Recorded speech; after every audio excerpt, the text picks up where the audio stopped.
Mobilisation nationale au sommet de l'État après la prise d'otage du Radisson Blu. Le président de la République, Ibrahim Boubacar Keïta, se rend au chevet des malades pendant que le Premier ministre lui salue le soutien appréciable de la communauté internationale et l'engagement des mouvements signataires pour la mise en œuvre de l'accord de paix.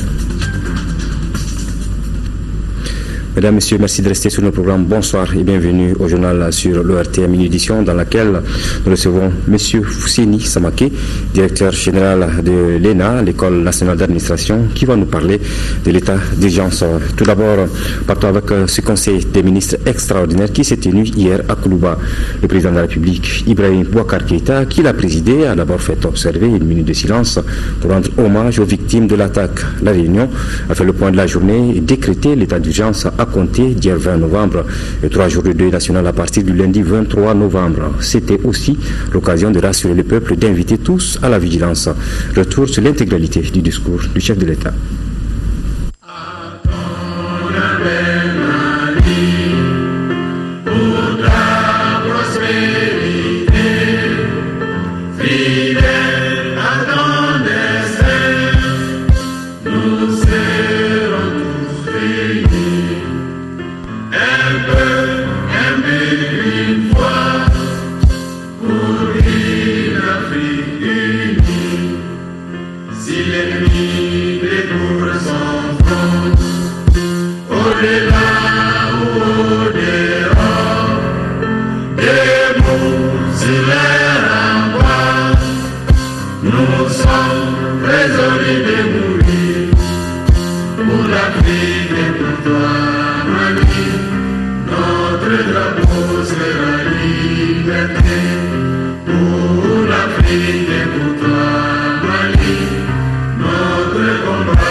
Mes chers, très chers compatriotes,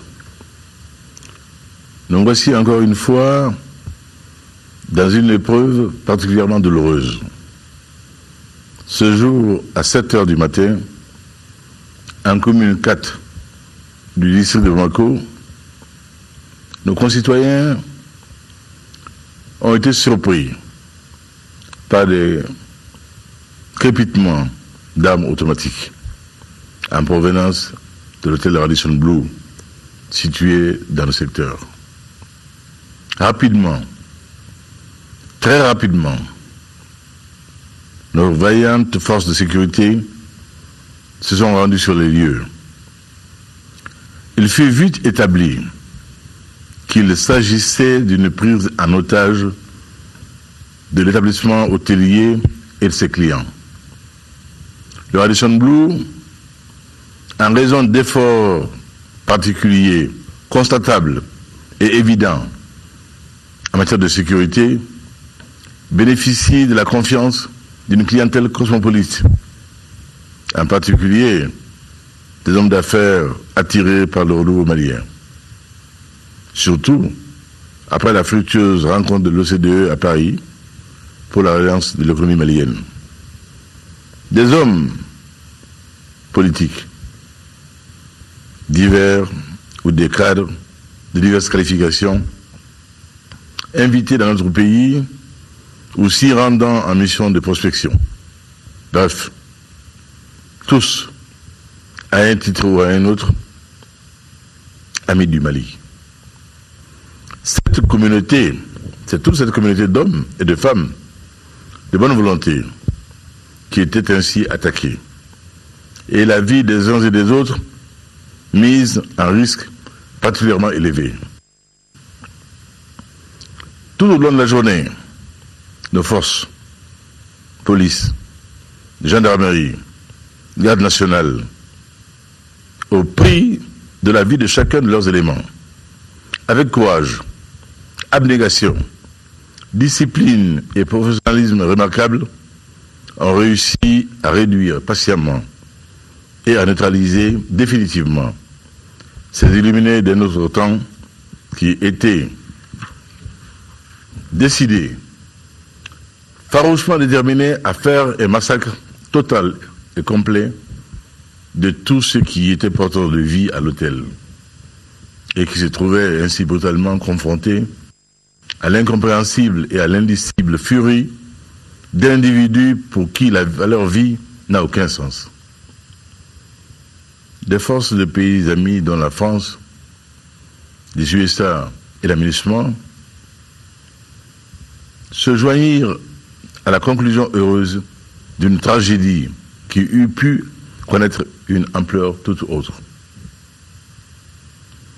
Depuis la survenue de cette tragédie, notre pays a élargi considérablement le champ de sympathie dont nous ne dirons jamais assez combien nous l'avons apprécié et le considérons comme un témoignage éloquent du refus de tous les hommes épris de paix et du souci du respect des valeurs humanistes essentielles. Refus de subir l'inacceptable, l'inadmissible et l'intolérable loi de ceux qui ont choisi définitivement de rompre avec l'humanité. Non, ces individus n'ont rien à voir avec sans foi ni loi, n'ont rien à voir avec la religion de Mahomet. Religion de paix, de respect réciproque et de convivialité entre les hommes. Ce soir, le bilan est lourd et consternant. 21 morts, dont 2 terroristes, 7 blessés. Il aurait pu être ce bilan plus sévère, n'eût été l'engagement immédiat, constant et courageux de nos forces de sécurité, auxquelles il me plaît encore une fois de rendre ici, au nom de la République, l'hommage le plus vibrant pour le courage des jeunes hommes, pour leur patriotisme et leur foi en le Mali.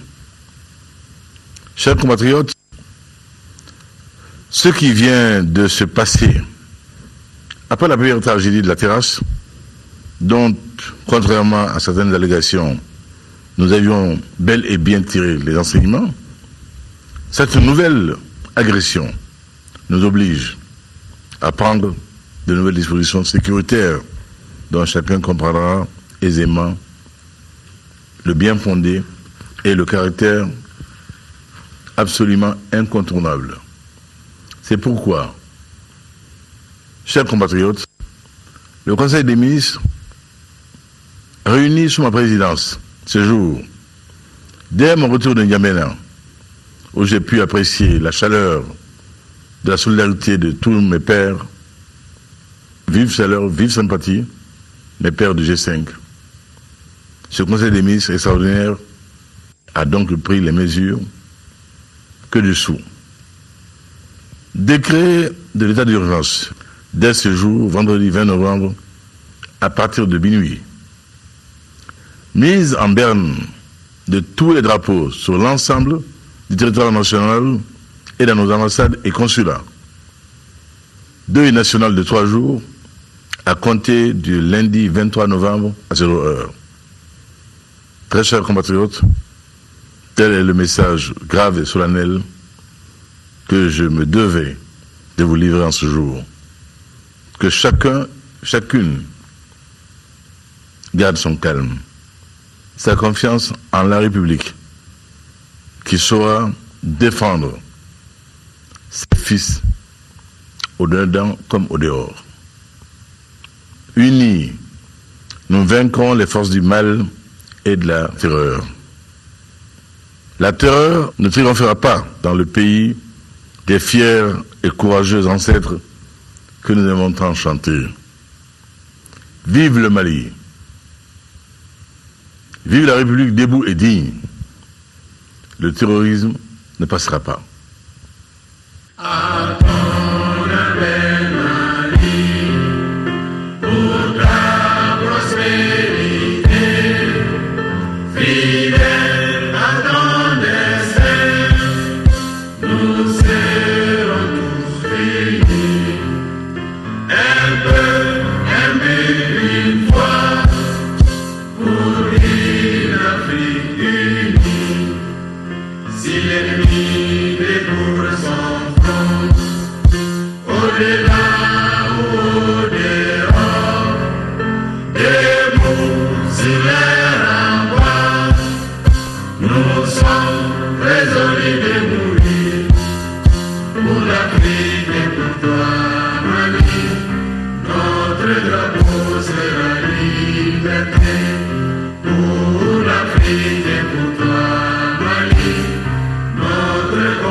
Voilà, c'était donc là l'intervention du chef de l'État à l'issue du Conseil des ministres extraordinaire tenu hier vendredi à Koulouba.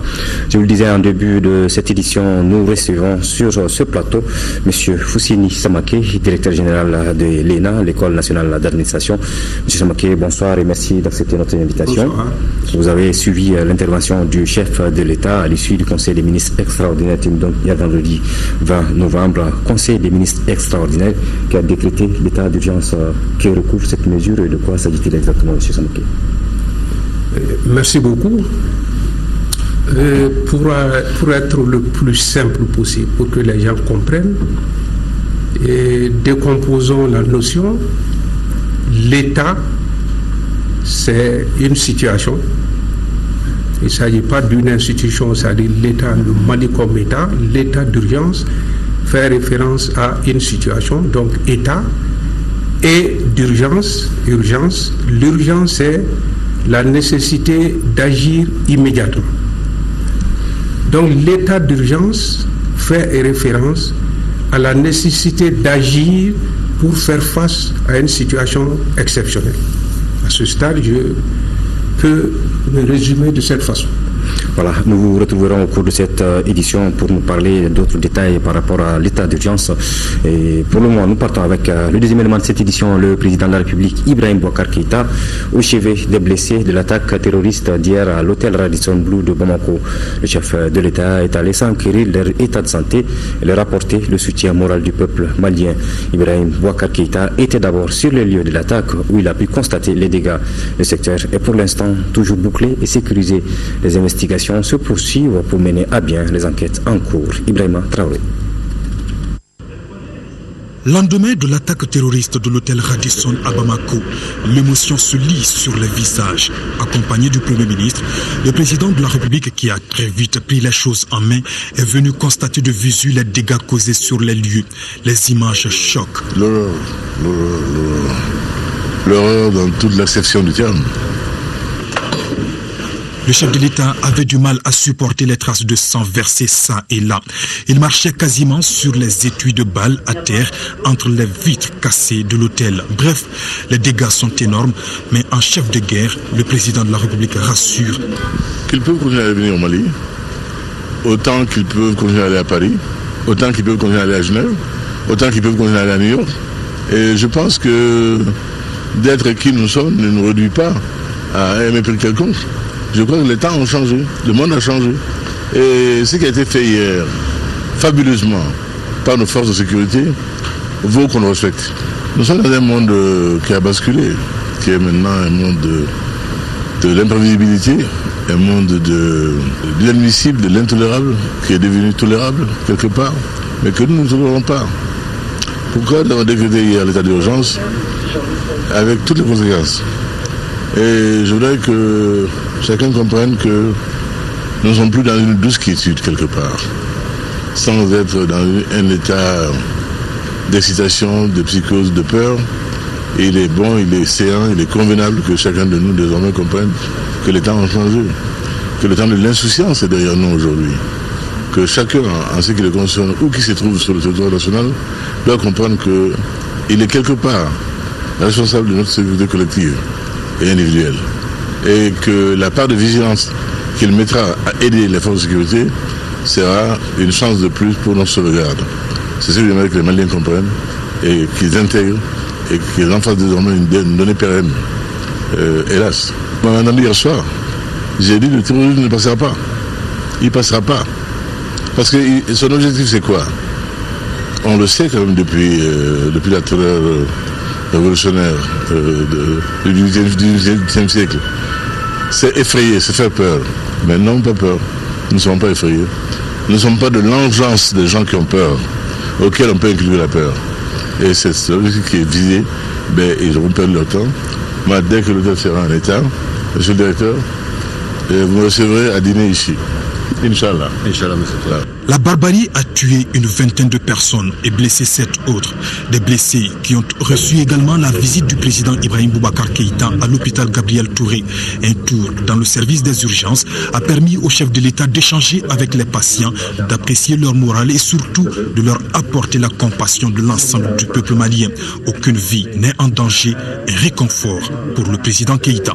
C'est moi, encore une fois, m'incliner pieusement sur la mémoire de ceux qui sont partis, sans savoir pourquoi, sans savoir par qui. Ils méritent notre hommage, de la nation malienne. Je suis venu ici également m'enquérir de l'état de ceux qui ont été blessés. C'est les hommes des forces de l'ordre qui ont fait le meilleur d'eux-mêmes, si jeunes. Fort heureusement, les blessures ne sont pas très graves. Il n'y a pas de cas de pronostic vital. Les rassurer, leur dire l'estime du pays, notre gratitude et la promesse d'une citation pour ces jeunes des forces de sécurité qui ont évidemment mérité d'être cités au titre du mérite et du courage. Voilà ce que je vais faire ici aujourd'hui avec beaucoup d'émotion. Et je serai en deçà de tout si je ne disais au corps médical mon estime. Dans cette urgence qui est le service sûrement le plus sollicité de la ville du Mali, où je l'ai dit aux jeunes d'aujourd'hui, que c'est ici que j'ai connu Madame Madeleine Togo, où je l'ai apprécié, dévouement, compétence, intégrité, toutes choses qui lui valent aujourd'hui d'être à la tête de ce département-là, pour les encourager à continuer à bien faire et à servir le pays. Le chef de l'État a saisi cette opportunité pour évoquer le défi de l'assainissement et de l'entretien du CHU Gabriel Touré. Il en appelle au sens de responsabilité de tous. Il y a un problème général de propreté, d'assainissement de l'hôpital Gabriel Touré, je suis au courant. Madame le ministre qui est ancienne d'ici le sait aussi. Et les efforts vigoureux seront faits pour corriger les choses. Mais que nul ne vienne à en vouloir au corps médical qui, lui, reçoit dans l'urgence et soigne. Il ne peut pas faire deux choses à la fois. Donc vraiment qu'on l'épargne de ce point de vue-là. Ceux en charge de l'entretien de l'hôpital, de la gestion de l'hôpital, sont ceux-là qui, à ce niveau-là, devront assumer. Et je pense que la hiérarchie, c'est de quoi il retourne. Et ce qui est requis sera fait. Cette visite s'est achevée par un bref entretien avec le personnel sur place. Encouragement et assurance étaient les mots partagés ici. Rencontre du Premier ministre Modibo Keïta avec les membres de la médiation internationale. La suite de la prise d'otage d'hier, Modibo Keïta a tenu à réitérer les condoléances du président de la République aux familles endeuillées. Le chef du gouvernement a ensuite souligné le soutien appréciable de la communauté internationale et l'engagement des mouvements signataires pour la mise en œuvre de l'accord de paix.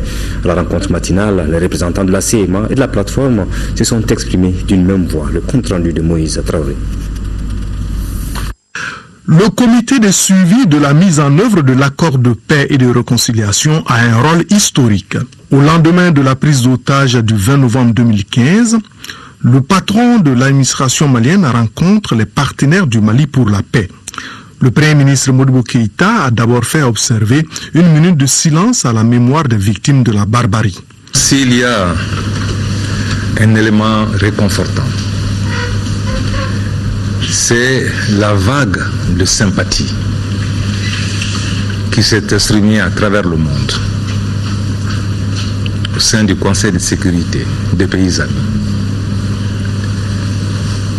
Mais ce qui est aussi important, c'est aussi la spontanéité avec laquelle tous les efforts se sont joints pour venir au bout de la violence et de l'agression.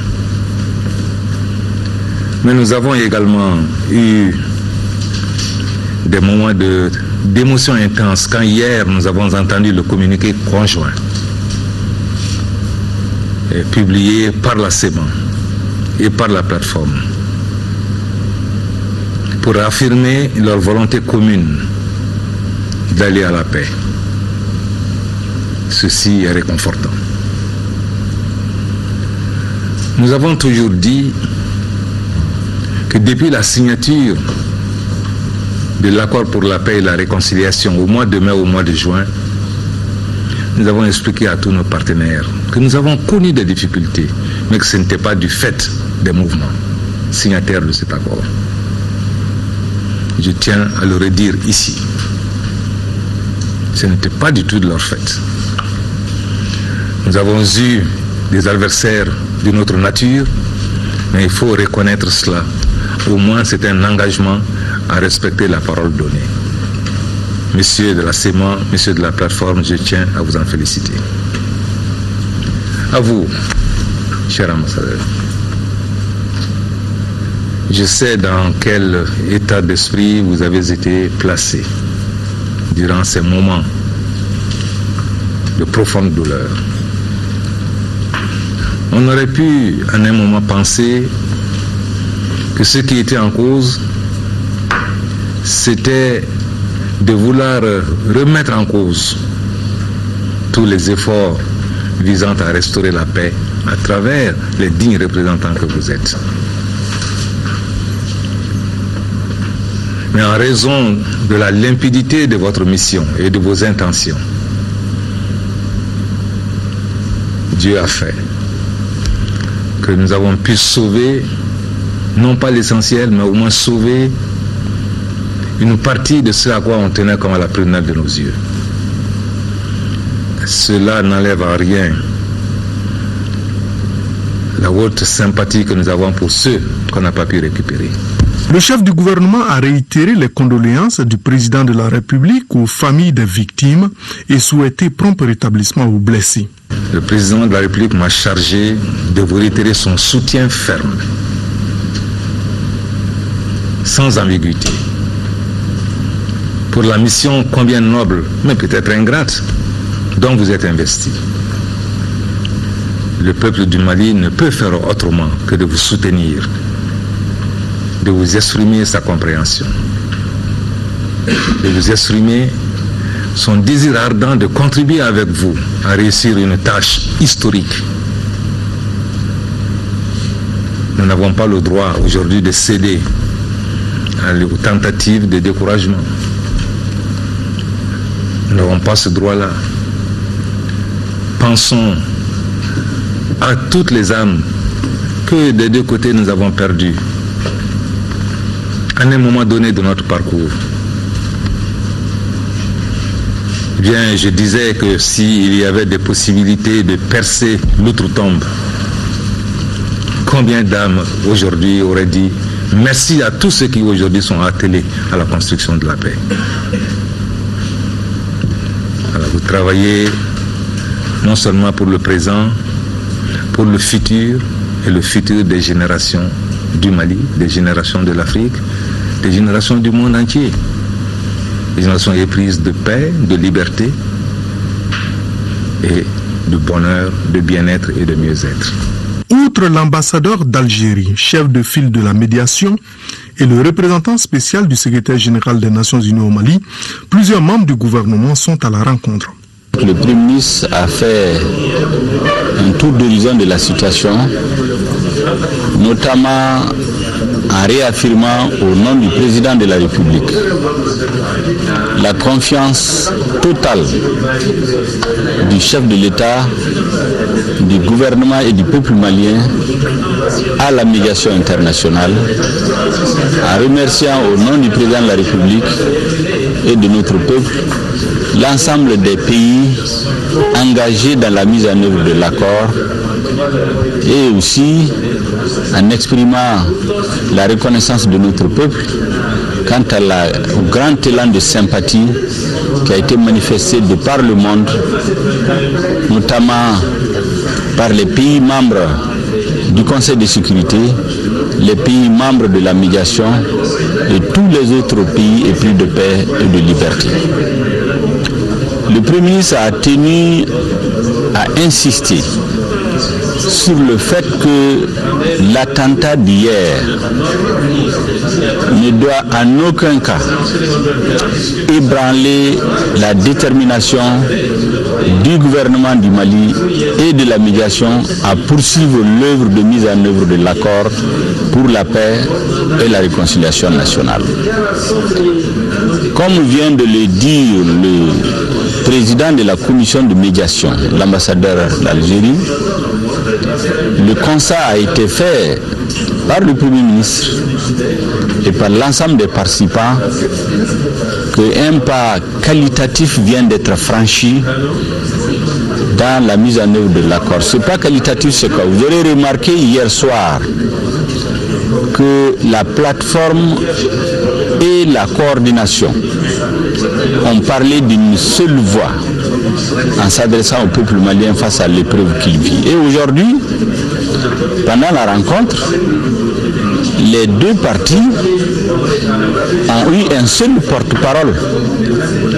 Ils ont parlé d'une même voix pendant cette réunion. La conclusion tirée par les uns et les autres, notamment par le Premier ministre, c'est que le plus grand adversaire de notre pays aujourd'hui, c'est le temps. Il faut aller vite à la mise en œuvre de l'accord pour que les espoirs suscités de part et d'autre par cet accord ne prennent aucun coup. L'autre grande conclusion qui vient d'être tirée aujourd'hui, c'est qu'il y aura désormais un avant et un après le 20 novembre. Parce qu'il est très clair à partir d'aujourd'hui, c'est une idée qui faisait son chemin, qu'il y a nettement deux camps. Vous avez le camp de la paix, composé du gouvernement du Mali, de la médiation internationale, des autres composantes de la partie malienne, autrement dit la CEMA et la plateforme, toute la communauté internationale et le peuple malien donc rangés dans un camp, le camp de la paix et le camp de ceux qui ne veulent pas de la paix. Il appartient donc à toutes les parties qui sont les composantes du camp de la paix de se donner la main, de faire confiance les uns et les autres, d'accélérer la cadence de la mise en œuvre de l'accord afin d'isoler chaque jour, chaque instant les ennemis de la paix et faire en sorte que la paix soit imposée et que notre peuple puisse vivre dans la tranquillité et dans le bonheur auquel il a droit. L'attaque suivie de prise d'otages à l'hôtel Radisson a fait 21 morts et 7 blessés. Les partenaires pour la paix au Mali sont déterminés pour la mise en œuvre de l'accord à la suite de la rencontre avec le Premier ministre. Il réaffirme leur engagement aux côtés de l'État malien après l'attaque de l'hôtel Radisson. Ils sont au micro de notre reporter Moïse Traoré. Nous sommes venus pour non seulement présenter nos condoléances aux familles endeuillées et leur apporter notre assistance et puis apporter un message au nom de la CEMA et de la plateforme à l'endroit du gouvernement et de la communauté internationale pour leur dire qu'en tant que mouvement signataire, nous nous engageons encore une fois de plus et devant le monde pour dire que nous nous inscrivons totalement dans l'application de l'accord que nous avons librement signé et que nullement aucun acte terrorisme des terroristes ne pourra nous faire dévier de notre chemin. Et pour ceux qui pensent que l'islam c'est de tuer des innocents, la vie humaine elle est sacrée. Et nous avons hérité de l'islam de nos parents et nous ne craignons pas la mort parce que Dieu nous a dit le terme quand c'est arrivé, on ne vous ajouterait pas une seconde. Donc terroriser les gens parce qu'on les tue au nom de l'islam, ce n'est pas l'islam. Et nous nous engagerons à mettre tout ce que nous pouvons en œuvre pour éradiquer ce mal. Parce que ça nous a souillé. Ça a souillé l'islam qu'on a hérité de nos parents. Ça a souillé l'islam qui est source de paix, de cohabitation, de pardon. Aujourd'hui, il suffit de voir un musulman pour que le monde s'inquiète. Or, le musulman, quand on le voit, on doit chercher refuge auprès de lui parce que c'est la paix. Le prophète sallallahu alayhi wa sallam, Dieu lui a dit, si ce n'est pas que tu as été doté d'une éducation exemplaire, tout le monde t'aurait fui. Mais aujourd'hui, voilà que tout le monde se rassemble autour de toi parce que tu as été très bien éduqué, parce que tu sais prendre les gens. Alors, à ceux qui pensent qu'ils vont nous faire peur en tuant, en terrorisant, ils se trompent d'adversaire. Parce que ça nous donnera la force de comprendre que l'ennemi n'est pas loin.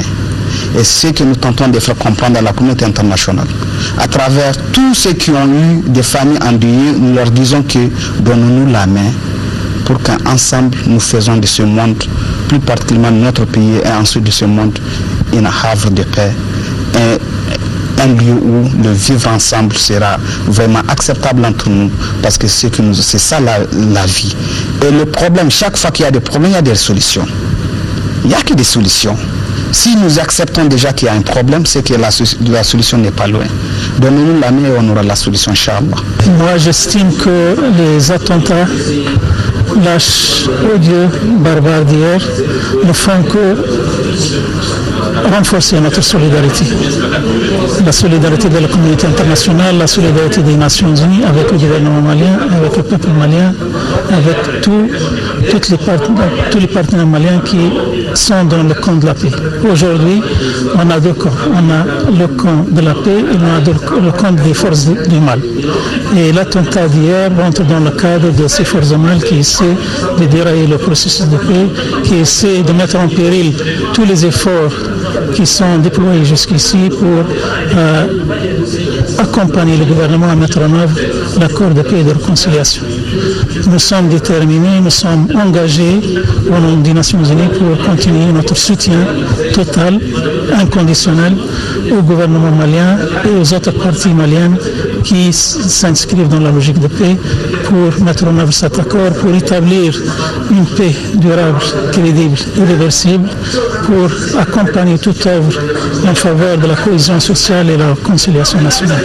On doit travailler tous ensemble pour renforcer la sécurité et la stabilité. Hier, les forces de la MINUSMA ont travaillé à côté des forces de sécurité maliennes. À l'hôtel, on a envoyé une cinquantaine de forces de sécurité, forces spéciales de sécurité pour aider les forces de sécurité maliennes à évacuer les clients de l'hôtel et à faire face aux dangers de ces terroristes. Et nous sommes très heureux qu'on a pu être aux côtés du gouvernement malien pour combattre ce nouveau fléau, ce nouveau menace de terroristes qui ne veulent pas la sécurité, qui ne veulent pas la paix au Mali. J'ai eu moi-même, en tant que chef de file de la médiation, mais aussi en tant que représentant de l'Algérie, à exprimer à Monsieur le Président et à travers lui à Monsieur le Président de la République et à l'ensemble du peuple malien la détermination de l'Algérie à poursuivre son œuvre aux côtés du Mali pour la paix, pour la stabilité, pour la sécurité et pour la prospérité. Et je lui ai dit, l'Algérie qui a longtemps qui a subi pendant longtemps et payé un lourd tribut à ce phénomène du terrorisme, aura la détermination nécessaire pour aider le Mali et accompagner le Mali dans la lutte contre ce fléau qui au demeurant est aujourd'hui transnational, qui peut frapper n'importe où, n'importe quand, et personne et aucun pays ne peut désormais s'estimer à l'abri de ce phénomène. Donc le Mali n'est pas seul, nous avons été réconfortés par les marques de sympathie à travers le monde qui ont été manifestées à l'endroit du Mali. Et nous avons dit, en tant que comité de suivi, que ces événements n'entameront pas notre détermination à poursuivre l'œuvre que nous avons entamée ensemble avec le Mali pour asseoir définitivement la paix dans ce pays. Voilà, après ce journal, vous pouvez suivre d'autres réactions en langue nationale bamanankan, sonrai, tamashek et arabe. Au lendemain donc de la prise d'otage et de l'assaut final donné par une force spéciale à l'hôtel Radisson, notre équipe de reportage est retournée sur les lieux pour faire un constat sur le retour des clients, le bilan des dégâts et surtout le moral du personnel. Reportage de Nyanya Aliou Traoré et de Aliou Touré. en revenant sur les traces. Mais bon... Ça vous a fait un effet ou pas? Ça m'a fait un effet, oui. Vraiment, j'ai vu des traces de sang et tout ça et j'étais vraiment catastrophée par autant de méchanceté. C'est par compte-gouttes que les clients arrivent à l'hôtel pour récupérer ce qu'il leur reste comme affaires. Je ne pars pas précipité, la preuve, je viens chercher mes affaires tranquillement. Et j'ai dormi tranquillement hier soir dans un endroit sécurisé avec une personne pour me protéger. Donc ici présent, vraiment très bien. De vos effectifs de police. Donc parfait, qu'est-ce que je peux demander de plus? Je suis vivant, c'est l'essentiel. Alors qu'il y a tellement de gens qui malheureusement sont restés dans ce malheur. Certains, encore très secoués par les événements de la veille, ne souhaitent pas s'exprimer. Mais ces larmes valent tout le témoignage du monde. Ces personnes sont les rescapés de la barbarie humaine qui a touché l'hôtel Radisson de Bamako. L'émotion est telle qu'à l'entrée principale, ces derniers ne se rendent même pas compte de l'odeur toujours persistante des munitions utilisées ainsi que des débris de verre éparpillés sur le sol. Au moment de notre passage, la place était comme figée dans le temps. Ici, au Radisson, tout est resté intact. Depuis la prise d'otage jusqu'à l'assaut donné par nos forces spéciales, les enquêtes se poursuivent, dedans comme dehors, et la sécurisation continue jusqu'à la fin de ces enquêtes. L'hôtel est à la disposition des techniciens de scène de crime. La scène est tellement vaste, on doit passer au peigne fin. Tout objet qu'on peut retrouver peut nous aider pour la recherche de la vérité, pour les identifications. Si je comprends bien, l'hôtel est vide. Il n'y a pas d'employés, il n'y a pas de clients, il n'y a personne, il n'y a que la police, les enquêteurs. Non, il y a quelques personnels de l'hôtel qui est sur place pour sécuriser les biens des clients. Quel est leur moral? Le moral, pour l'instant, c'est bon dans l'ensemble. Bien vrai qu'à un moment, il y avait une psychose de peur, mais tout a été aplani avec l'action déterminée de nos forces. Au parking, des douilles des balles sont récupérées par les enquêteurs. D'après ces derniers, les terroristes auraient utilisé des kalachnikovs. Autre élément clé de l'enquête, la direction par laquelle les terroristes seraient arrivés.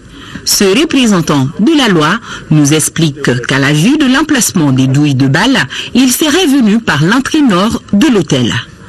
Un peu plus loin, voilà le procureur qui arrive, déterminé à mettre la main sur ces ennemis de la paix, de la cohésion sociale, bref, de la vie.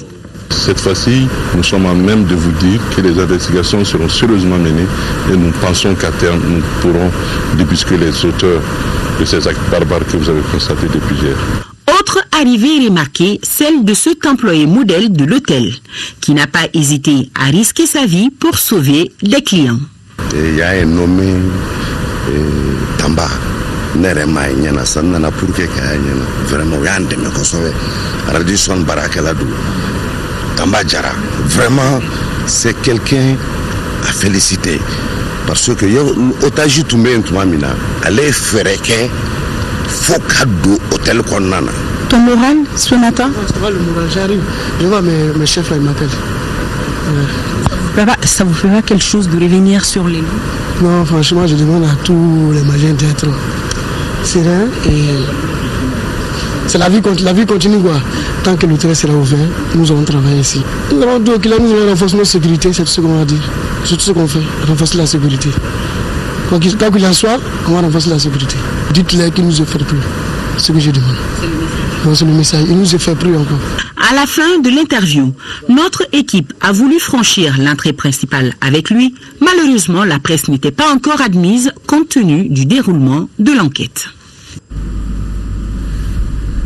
Voilà, l'attaque de l'hôtel Radisson Blu donc par un commando armé hier a été l'occasion une fois de plus pour l'armée malienne de démontrer sa détermination et son professionnalisme dans la gestion de ce genre de situation.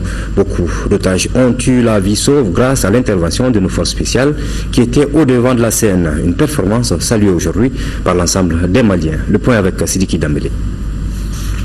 L'image choc de cette attaque, c'est sans nul doute celle-là. Un ex-otage sur le dos d'un élément de nos forces spéciales. sauvés, exfiltrés et emmenés à lieu sûr. L'image fait le tour du net, appréciée par tous. Commentaire d'un internaute, la réalité des faits démontre toujours les mensonges contre nos vaillants soldats qui risquent toujours leur vie pour sauver des vies civiles. À l'unanimité, tous saluent la bravoure, le professionnalisme et même la gentillesse de nos forces spéciales au cours de cette opération, à commencer par les otages libérés. Donc les militaires ont été très professionnels, ils nous ont bien encadrés. J'ai essayé un truc, mais bon, après le plus sage, parce qu'il y avait les militaires de l'autre côté, ils m'ont dit rester dans la chambre. Donc finalement on est resté dans la chambre, ils sont venus, ils ont tapé en disant c'est les forces de sécurité. Et puis j'ai regardé, c'était bien eux, après je suis sorti. Donc ils ont récupéré tout l'étage, je pense. Il y en a qui étaient encore dans leur chambre, mais après ils ont fait une deuxième montée. Et à un moment donné, il y a les forces maliennes qui sont venues nous récupérer, quoi. Ils nous ont dit que c'est là, ils ont frappé à nos portes pour dire que c'est la sécurité. Ensuite, on était un petit groupe, ils nous ont évacués par les escaliers, quoi. Dieu merci, on est sains et saufs actuellement, quoi. Dans son discours à la nation, après le Conseil des ministres extraordinaire, les premiers mots du président de la République, Ibrahim Boubacar Keïta, étaient adressés à la vaillante armée. Rapidement, très rapidement, nos vaillantes forces de sécurité se sont rendues sur les lieux. Tout au long de la journée, nos forces, police, gendarmerie, garde nationale, au prix de la vie de chacun de leurs éléments, avec courage, abnégation, discipline et professionnalisme remarquables, ont réussi à réduire patiemment et à neutraliser définitivement ces illuminés d'un autre temps qui étaient décidés, farouchement déterminés à faire un massacre total et complet de tous ceux qui étaient porteurs de vie à l'hôtel. Du matin au soir, des éléments de nos forces spéciales, devant des frères d'armes de la MINUSMA et des Barkhane, ont dirigé les opérations. Ils ont d'abord sécurisé les lieux, fouillé l'hôtel chambre par chambre, évacué des personnes avant de neutraliser les terroristes. Ils étaient nombreux, les anonymes, à venir applaudir déjà sur le terrain l'action héroïque de nos soldats.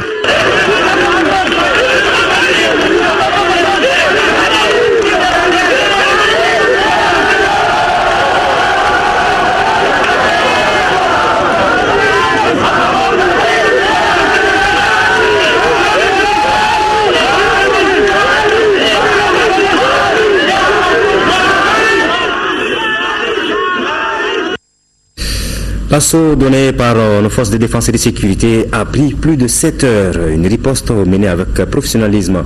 Les Bamakois qui ont été témoins de près ou ceux qui ont suivi les différents bulletins d'information sur le RTM saluent ces actes de bravoure de nos forces de sécurité. Mohamed Ould Mamouni a baladé son micro dans la ville. Réaction. Je l'ai tout près d'ici. Donc j'ai été témoin de tout ce qui s'est passé. La police, je tire mon chapeau. La gendarmerie, je tire mon chapeau. La garde nationale, ils sont les plus braves. C'est-à-dire tous les porteurs d'uniforme, on doit les encourager. Le seul moyen qui leur manque là, c'est le moyen de disposition, c'est-à-dire matériellement. J'ai été témoin de ce qui s'est passé ici. J'ai vu nos gens, les gens de la garde nationale qui portaient les gens sur leur dos, qui les faisaient sortir. On n'a vu aucun porteur d'uniforme étranger. Dans cette situation-là, nous devons tous encourager les porteurs d'uniforme maliens, y compris la protection civile. Tout le monde s'est dévié du début jusqu'à la fin. Nos forces spéciales, ils ont fait un boulot formidable. Ils ont pu faire sortir les humains. Donc on est très content d'eux, on est fiers d'eux. Et ça va venir petit à petit. Nous sommes fiers de nos forces de sécurité. On va continuer à prier. Mais bravo pour notre armée malienne, surtout les gendarmes, gendarmerie nationale, ils ont très bien travaillé hier. Surtout, ils ont été les premiers quand même, ils ont qu'ils ont pu sauver ces gens-là. Je suis contente du travail accompli par nos forces de sécurité. Que l'État continue de leur donner plus de moyens. Hier, vraiment, j'ai assisté, j'ai fait à peu près 3 heures de temps ici. J'ai tourné peut-être dans 4 coins de barrières. J'ai observé avec attention hier l'armée malienne appuyée par les forces étrangères. Vraiment, ils ont abattu un travail vraiment remarquable. Et je me suis même dit que si tous les moyens sont mis à leur disposition, c'est des gens qui sont capables vraiment d'aller loin. Absolument. Le président de la commission défense de l'Assemblée nationale a lui aussi visité l'hôtel Radisson pour constater les dégâts causés par les terroristes. Il s'est ensuite rendu à l'hôpital Gabriel Touré pour apporter le soutien de la commission aux blessés. Nyanya Lou Traoré, reportage. L'attentat commis au Radisson de Bamako a sérieusement touché le moral des Maliens. L'émotion est encore vive selon différents témoignages. Tous sont unanimes, il ne faut pas laisser le terrorisme prendre le pas sur la vie. Sentiment partagé par le président de la commission défense de l'Assemblée nationale. Nous sommes très peinés, c'est tout le peuple malien qui est en deuil. Je salue le fait que le gouvernement ait décrété 3 jours de deuil que nous observerons. Karim Keïta condamne ce acte ignoble. C'est une tragédie extrêmement grave. Des vies humaines ont été prises. Nous sommes ici à l'hôpital Gabriel Touré pour nous enquérir de l'état des blessés qui ont été évacués ici hier. C'est le terrorisme, c'est un phénomène mondial. Il nous sera extrêmement difficile de le combattre, mais je pense que la volonté peut vaincre. Et aujourd'hui, et de tout le temps d'ailleurs, la ferme volonté des autorités de ce pays-là est de combattre ce terrorisme-là. Il a encore frappé à nouveau. Il faut se relever. Il faut voir ce qui n'a pas marché, que ce soit au niveau de la coordination du renseignement, au niveau de l'anticipation. Le député élu en commune 2, après avoir rencontré et apporté son soutien aux blessés admis à l'hôpital Gabriel Touré, invite la population à garder son calme. Selon Karim Keïta, la vigilance doit être de mise. La population doit rester vigilante, mais il va falloir malheureusement qu'elle change ses habitudes. Dorénavant, il faudra que l'on considère qu'il y a un avant et après hôtel Radisson. Et ça, il faudrait que même les autorités soient intraitables là-dessus. Il faut que nous changions certaines habitudes. Mais je tiens aussi à saluer le travail accompli par nos forces de défense et de sécurité qui ont montré non seulement aux Maliens hier, mais aussi au monde entier qu'ils ont un savoir-faire réel et qu'ils ont pu extraire de cet hôtel-là bon nombre d'otages, mais aussi saluer les alliés, nos amis qui sont venus aussi nous aider. Je parle notamment de la France, des États-Unis, tout le corps sécuritaire de la MINUSMA.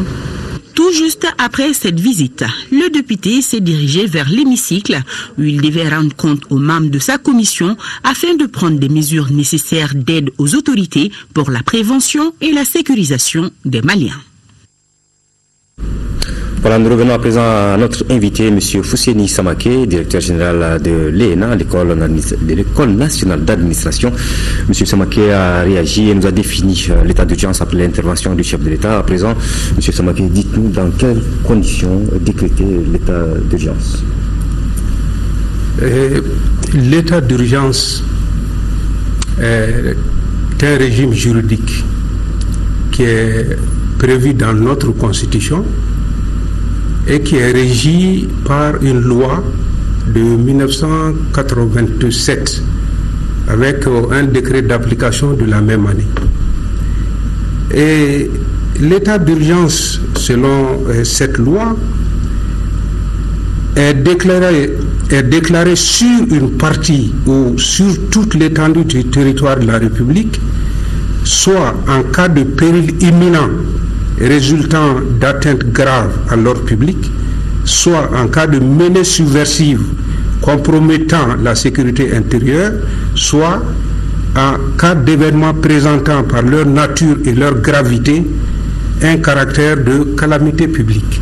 Voilà les hypothèses dans lesquelles l'état d'urgence peut être déclaré.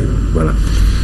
Ici, par rapport aux événements que vous venez de présenter, par rapport aux propos du chef de l'État, qui a estimé que, à juste titre, que c'est une terreur qui s'exerce sur notre pays, par rapport à toutes les déclarations sur la gravité de la situation,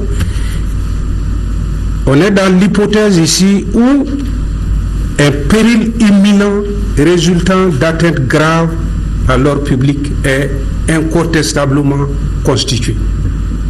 Donc, cette condition étant manifestement réunie, il appartenait au gouvernement d'apprécier si, ou plus précisément au président de la République, parce que c'est lui qui décrète, mais en Conseil des ministres, d'apprécier si il faut recourir à l'état d'urgence ou non.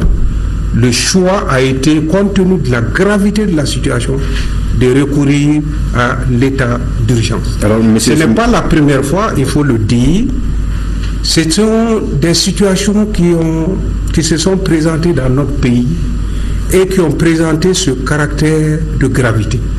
Il y a eu l'état d'urgence en 1990, mais sur une partie du territoire, 6e et 7e région à l'époque. Ensuite, il y a eu l'état d'urgence en janvier 2013, lorsque le pays était quasiment en situation d'être envahi par des terroristes. Donc, nous avons ici, aujourd'hui, le 3e cas de déclaration de l'état d'urgence dans le Mali indépendant. Voilà, M. Samaké, alors y a-t-il un délai légal par rapport à l'état d'urgence et est-ce que ce délai peut être prolongé? Oui, la Constitution dit que l'état d'urgence est décrété pour une période de 10 jours, ce qui a été fait.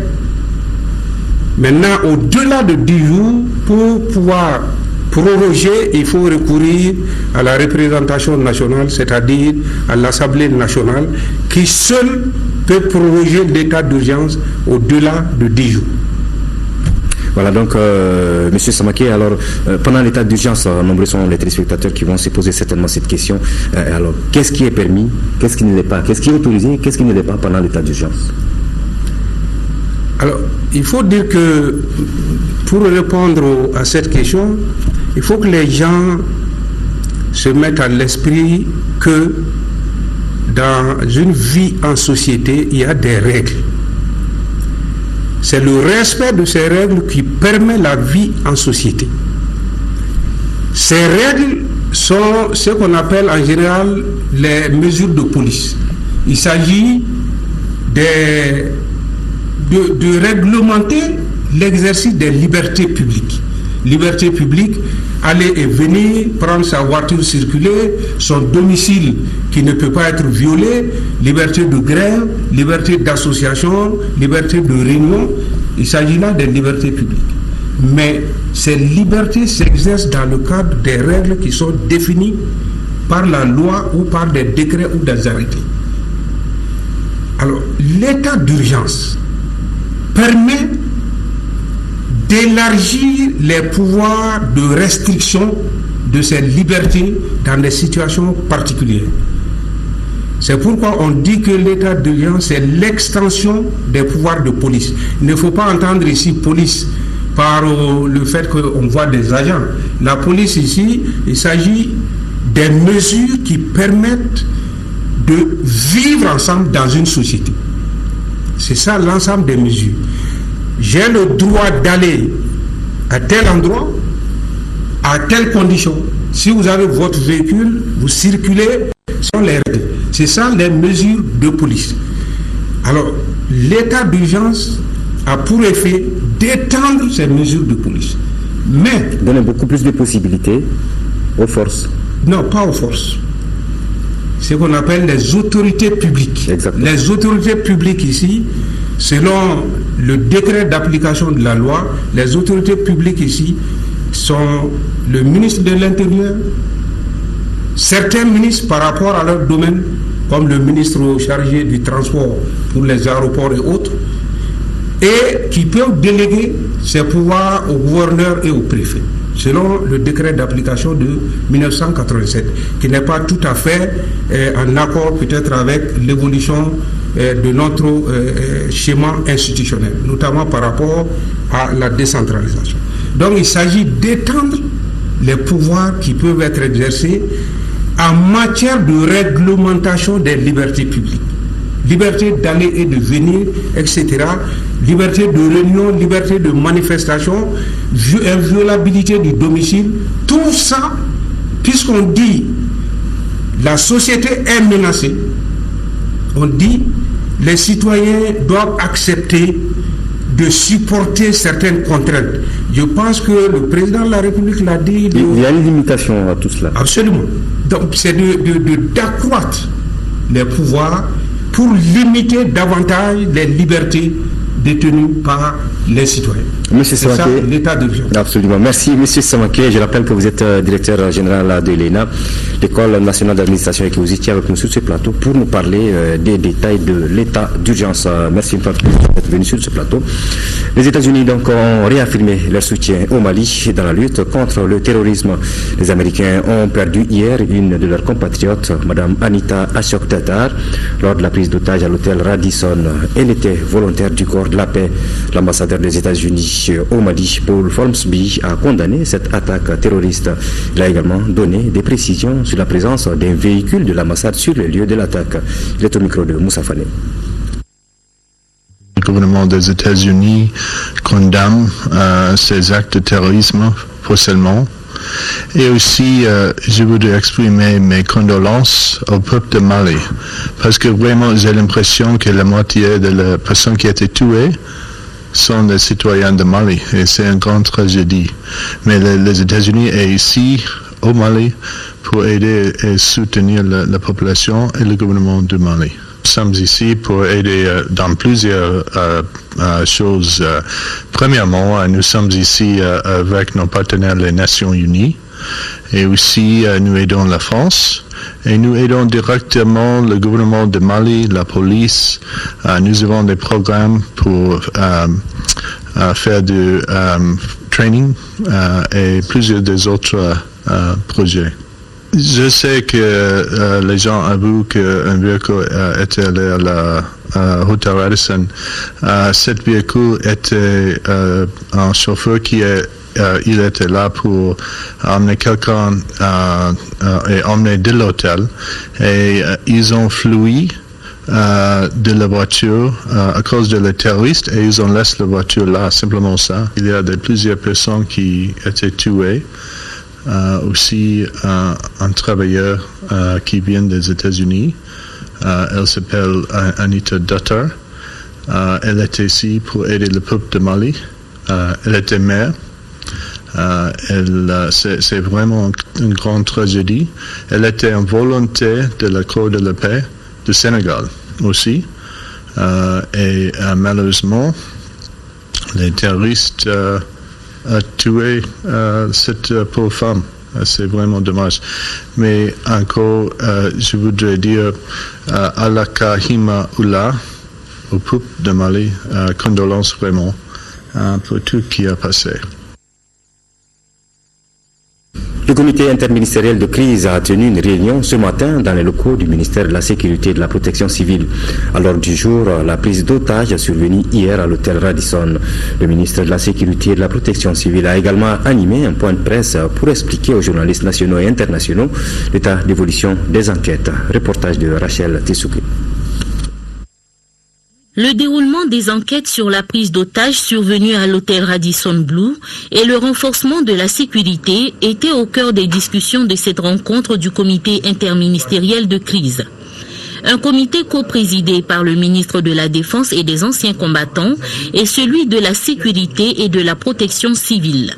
Nous sommes réunis ce matin pour faire le point de ce qui s'est passé hier. En d'autres termes, pour faire un débriefing et un retour d'expérience. Il s'agissait de repasser en revue toutes les actions qui se sont enchaînées hier entre 7h et 18h.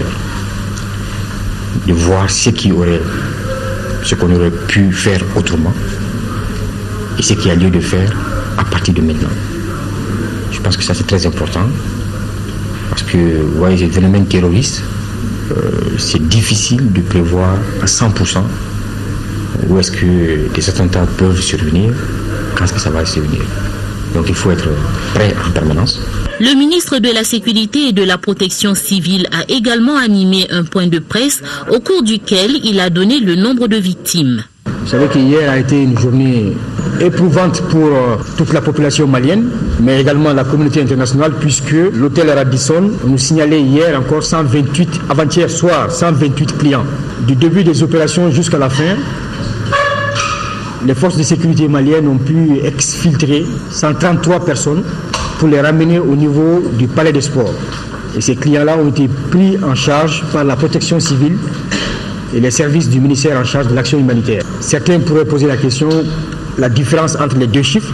La différence est due au fait qu'il y avait des activités au niveau de l'hôtel et que certains avaient commencé à venir. Et il y a également le personnel de l'hôtel qui fait que le nombre de clients qui était à peu près de 128, et il y avait une différence malgré tout par rapport à ce que nous avons exfiltré et par rapport aux victimes. Le bilan définitif, il y a de 18 morts du côté des clients, de 7 blessés et des gendarmes maliens tués dans l'action. Côté des forces de sécurité, nous avons, parmi les blessés, nous avons 3 policiers des forces spéciales également blessés plus ou moins légèrement. Du côté des assaillants, nous avons neutralisé 2 terroristes, disons comme ça, puisque le mode d'action, vous avez pu tous le voir, il est terroriste. Le ministre, qui a félicité les agents de la sécurité pour leur bravoure lors des opérations, appelle la population à collaborer avec les forces de l'ordre. À présent avec nous en plateau, Ibrahima Djombele pour nous livrer le contenu du message de condoléances du chef de l'État, son Excellence Ibrahim Boubacar Keïta, à certains de ses pairs dont les ressortissants ont été victimes des attentats terroristes de l'attaque de l'hôtel Radisson. Ibrahima Djombele, bonsoir. Bonsoir Amel Diallo, mesdames et messieurs, bonsoir. Le premier message de condoléances donc du chef de l'État Ibrahim Boubacar Keïta est adressé au président de la République, au président Vladimir Poutine, président de la Fédération de Russie, message ainsi libellé. La mort d'ici ressortissant russe amis du Mali dans l'attaque terroriste contre l'hôtel Radisson Blu de Bamako le vendredi 20 novembre 2015 a profondément ému et indigné le peuple malien et son gouvernement. Je condamne avec la dernière rigueur cet acte barbare et intolérable et a malheureusement endeuillé votre pays aussi. En cette douloureuse circonstance, je voudrais exprimer à votre excellence, au gouvernement et au peuple russe ainsi qu'aux familles des disparus durement éprouvées ma profonde compassion et mes condoléances les plus attristées. Je m'incline devant la mémoire des défunts et prie pour le repos de leur âme. Je vous prie d'agréer, Excellence, Monsieur le Président, les assurances de ma très haute considération, signé son Excellence Ibrahim Boubacar Keïta, président de la République du Mali. Le deuxième message de condoléances lui est adressé à Sa Majesté Philippe, roi des Belges. La mort de 2 ressortissants belges amis du Mali dans l'attaque terroriste contre l'hôtel Radisson Blu de Bamako le vendredi 20 novembre 2015 a profondément ému et indigné le peuple malien et son gouvernement. Je condamne avec la dernière rigueur cet acte barbare et intolérable et a malheureusement endeuillé votre pays aussi. En cette douloureuse circonstance, je voudrais exprimer à votre majesté, au gouvernement et au peuple belge ainsi qu'aux familles des disparus durement éprouvées ma profonde compassion et mes condoléances les plus attristées. Je m'incline devant la mémoire des défunts et prie pour le repos de leur âme. Je vous prie d'agréer, Majesté, les assurances de ma très haute considération. Message signé son Excellence Ibrahim Boubacar Keïta, président de la République du Mali. Cet autre message de condoléances adressé à Barack Obama, président des États-Unis d'Amérique. La mort d'une ressortissante américaine amie du Mali dans l'attaque terroriste contre l'hôtel Radisson Blu de Bamako le vendredi 20 novembre 2015 a profondément ému et indigné le peuple malien et son gouvernement. Je condamne avec la dernière rigueur cet acte barbare et intolérable qui a malheureusement endeuillé votre pays aussi. En cette douloureuse circonstance, je voudrais exprimer à votre excellence, au gouvernement et au peuple américain ainsi qu'à la famille de la disparue durement éprouvée ma profonde compassion et mes condoléances les plus attristées. Et je m'incline devant la mémoire de la défunte, prie pour le repos de son âme. Je vous prie d'agréer, Excellence, Monsieur le Président, les assurances de ma très haute considération. Et puis, Le dernier message que j'ai ici à Mahamalé Diallo, c'est bien ce message de condoléances adressé à Madame Michael Jean, secrétaire générale de la francophonie, message ainsi libellé. La mort de votre collaborateur, Monsieur Geoffrey Alain Dieudonné, dans l'attaque terroriste contre l'hôtel Radisson Blu de Bamako le vendredi 20 novembre 2015, a profondément ému et indigné le peuple malien et son gouvernement. Je condamne avec la dernière rigueur cet acte barbare et intolérable et a malheureusement endeuillé votre organisation. En cette douloureuse circonstance, je voudrais vous exprimer ainsi qu'à la famille du disparu durement éprouver ma profonde compassion et mes condoléances les plus attristées. Je m'incline devant la mémoire du défunt et prie pour le repos de son âme. Et je vous prie d'agréer, Madame la secrétaire générale, les assurances de ma très haute considération. À Mahamalé Diallo, je crois que vous avez également plusieurs réactions à votre niveau. Absolument, Diombélé. Au plan national, de nombreux messages continuent de nous parvenir. Le président de l'Assemblée nationale du Mali, les députés et l'ensemble du personnel parlementaire ont appris avec stupeur et émoi la prise d'otage qui s'est déroulée ce vendredi 20 novembre 2015 à l'hôtel Radisson de Bamako. Un triste événement qui s'est soldé par une vingtaine de morts, parmi lesquels des Maliens et des ressortissants de pays amis.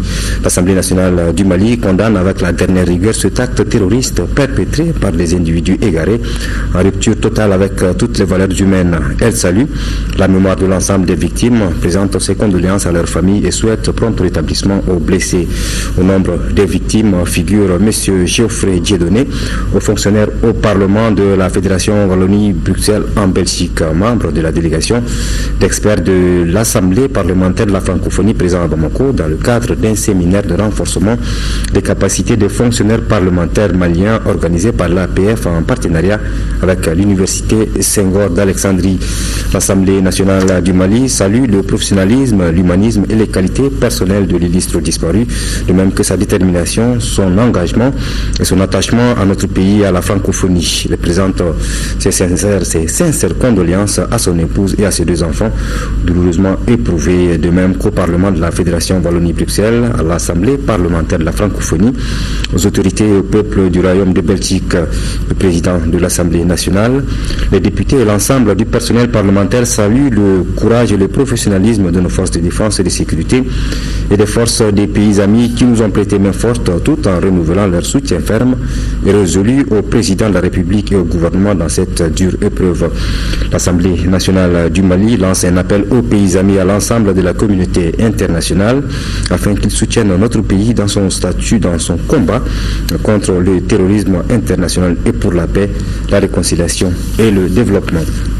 Et puis nous poursuivons bien entendu avec tous ces messages. Les femmes de la Convention des partis politiques de la majorité présidentielle CMP s'inclinent pieusement devant la mémoire des disparus et prient le bon Dieu pour le rétablissement des blessés, condamnent avec la dernière énergie cet acte barbare et lâche, soutiennent les forces armées de sécurité maliennes et leurs alliés de la France et de la MINUSPA, réaffirment leur soutien indéfectible au président de la République, son Excellence Ibrahim Boubacar Keïta, et à son gouvernement dans leur lutte contre le terrorisme sous toutes ses formes. Et puis, le Haut Conseil islamique, l'Union nationale des travailleurs du Mali, l'UNTM, l'Union pour la démocratie et le développement UDD, le mouvement patriotique pour le renouveau MPR, le mouvement pour l'indépendance, la renaissance et l'intégration africaine MIRIA, le Parti pour la solidarité et le progrès PSP, le Parti citoyen pour le renouveau PCR, le Parti Rassemblement pour le changement RPC, l'Union des forces démocratiques UFD, le groupement des leaders spirituels musulmans, le Rassemblement pour le développement du Mali RPDM, le Parti Sikafo et Damoué PSO, le Mouvement pour un destin commun MODEC, l'Association pour le progrès et la défense des droits des femmes APDF, le Front africain pour le développement FAD, le Parti Alliance pour la République APR, les Partis unis pour la République PUR, l'Alliance pour le Mali APM Maliko, l'Union des forces démocratiques pour le progrès UFDP Samaton, le Parti social-démocrate africain PSDA, le Parti Yéléman Le Changement, le collectif Jeunesse 100% IBK, le Rassemblement malien des jeunes élus, le Bureau national des jeunes de l'UMRDA, la Tribune Jeunes pour le droit au Mali, l'Amicale des travailleurs retraités de l'artisanat, du tourisme et de l'hôtellerie, l'Association pour la promotion de la jeunesse internationale pour le Mali, le Rassemblement pour la justice sociale RJS, le Bloc des alternances pour la renaissance, l'intégration et la coopération africaine Barika, le parti Bédié-Fanga Alliance des forces panafricaines AFP, les associations pour le Mali APM, l'association des ressortissants de Gabero, le parti Force citoyenne et démocratique FCD, l'association Oroya, l'association des hommes de caste de la région de Tombouctou, le grand forum du Mandé Blumba, l'association malienne des agences de voyage et de tourisme, le CCA ONG condamne tous l'attaque barbare de Radisson et salue la mémoire de toutes les victimes. Et puis, ce communiqué, le ministre de la Solidarité, de l'Action humanitaire et de la Reconstruction du Nord informe tous les invités et l'ensemble des partenaires du mois de la solidarité que la clôture de la 21e édition, initialement prévue pour le lundi 23 novembre 2015 à 15h30, est reportée à une date ultérieure qui vous sera communiquée par la même occasion. Le ministre en charge de la solidarité remercie et félicite tous les partenaires pour les efforts consentis pour la réussite de la dite édition et sait compter sur la bonne compréhension de tous. Le président de la République, Ibrahim Boubacar Keïta, était à N'Djamena au Tchad où il a pris part à l'ouverture des travaux du deuxième sommet du G5. La rencontre dont le début a été consacré à la situation au Mali suite à l'attaque terroriste de l'hôtel Radisson. Les chefs d'État des 5 pays du G5 ont condamné cet acte barbare avant de réaffirmer leur soutien au Mali et leur détermination à vaincre le terrorisme. Le compte rendu de nos envoyés spéciaux, Tira Bachiti et Brema Koulibaly. Le G5 du Sahel s'ouvre avec à la une le Mali, victime d'une attaque terroriste avec la prise d'otages à Bamako à l'hôtel Radisson Blu. C'est le président tchadien, président entrant en exercice du G5, qui a pris la parole en première position. Idriss Déby Itno dénonce cet acte et réitère le soutien du G5 au Mali. Au nom de mes frères,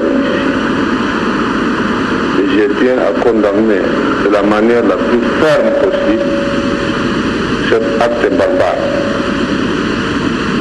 Acte barbare qui n'a aucun lien avec la religion.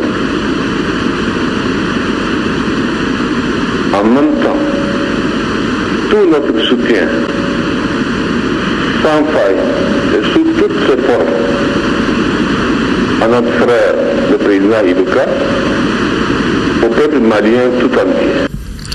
À la suite du président tchadien, les invités spéciaux au deuxième sommet du G5 ont tenu à exprimer leur solidarité au Mali. Il s'agit des représentants de l'Union européenne, de la Banque arabe de développement économique, ceux de la France, des États-Unis d'Amérique et du Royaume d'Espagne. Pour eux, le G5 cadre intégré de coopération doit faire face aux défis de la sécurité et du développement. Il y a donc urgence de coordonner les actions et un accent particulier doit être mis sur l'intégration régionale. Pour les partenaires, il faut finaliser le plan d'action. La BADEA, par exemple, promet une enveloppe de 10 milliards de dollars pour le financement de certains projets. Le G5-2 du Sahel, version N'Djamena, fait le point des acquis après l'expression de son soutien au Mali. Aujourd'hui, moins d'un an après, force est de constater que notre jeune organisation est déjà pleinement sur les rails. L'ensemble des instruments normatifs et institutionnels que nous avons conçus ensemble sont à présent opérationnels. Le cadre juridique régissant l'organisation et le fonctionnement du G5 est intégralement en vigueur. Le secrétariat permanent, structure de coordination technique du G5, a été mis en place à Nouakchott et doté des ressources humaines et matérielles nécessaires à son action. Le président mauritanien, qui passe donc le témoin à son homologue tchadien Idriss Déby Itno pour diriger les instances du G5 Sahel, il revient sur les grandes orientations futures. Nos efforts porteront désormais sur l'organisation d'une table ronde avec nos partenaires pour mobiliser les ressources évaluées à 15 milliards de dollars nécessaires au financement du programme d'investissement prioritaire du G5. Excellences, Mesdames et Messieurs, en appui au cadre d'action transversale, nous avons, au plan sectoriel, veillé également à mutualiser davantage nos efforts et à mieux coordonner notre action. En matière sécuritaire, on soulignera la mise en place d'un cadre efficace de coopération et de coordination entre les états-majors de nos forces armées. De grands projets concernant l'électrification rurale, l'agriculture et l'élevage sont en train d'être examinés. 3 axes seront renforcés: la lutte contre le terrorisme, la gestion du flux migratoire et le développement durable. Le G5 regroupe 5 pays du Sahel, le Niger, le Mali, la Mauritanie, le Tchad et le Burkina Faso. Il a été créé en février 2014. Le personnel de la mission européenne pour le renforcement des capacités des forces de sécurité ECAP Sahel Mali s'est entretenu hier avec les hommes de médias. La journée d'échange a eu lieu à la maison de la presse de Bamako et avait pour but de faire connaître les activités menées par l'ECAP Sahel Mali sur le territoire national. Fademba Keita. La restructuration des forces de défense et de sécurité, c'est l'ambition que se sont fixées les plus hautes autorités du pays au cours de cette année 2015. Dans cette dynamique, le gouvernement du Mali bénéficie du soutien technique et financier de plusieurs partenaires dont l'ECAP Sahel Mali ou la mission européenne pour le renforcement des capacités des forces de défense et de sécurité du Mali. Peu connu, ECAP Sahel Mali travaille non seulement conformément au contenu de la Charte des Nations Unies, mais aussi à la politique de sécurité et de défense commune de l'Union européenne. La mission ECAP, qui est venue en complément de la MINUSMA, qui représente le monde entier, et de EUTM, qui est là pour réformer les forces armées du Mali. En complément de ces 2 missions, nous avons été envoyés par les 28 États membres de l'Union européenne pour apporter notre soutien à la police, à la gendarmerie et à la garde nationale du Mali.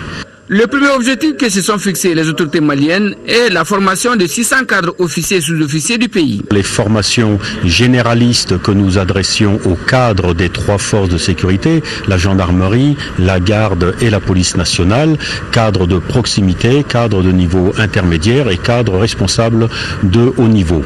À côté de cette formation apportée aux cadres, nous souhaitons également développer de la formation de formateurs et de la formation d'experts dans un certain nombre de domaines critiques où des compétences d'expertise doivent être développées au sein des forces de sécurité. Ont déjà été formés environ 400 personnels dans ces stages de 4 semaines de cadres généralistes, mais également plus d'une centaine de spécialistes. La mission de l'ECAP Sahel répond à un des soucis du gouvernement et de l'Europe, à savoir le rétablissement de la sécurité et d'une paix durable au Mali. Dans notre pays, elle compte 80 Européens et 35 Maliens. Voilà, c'est la fin de cette édition d'information. Merci de l'avoir suivi. Bonsoir.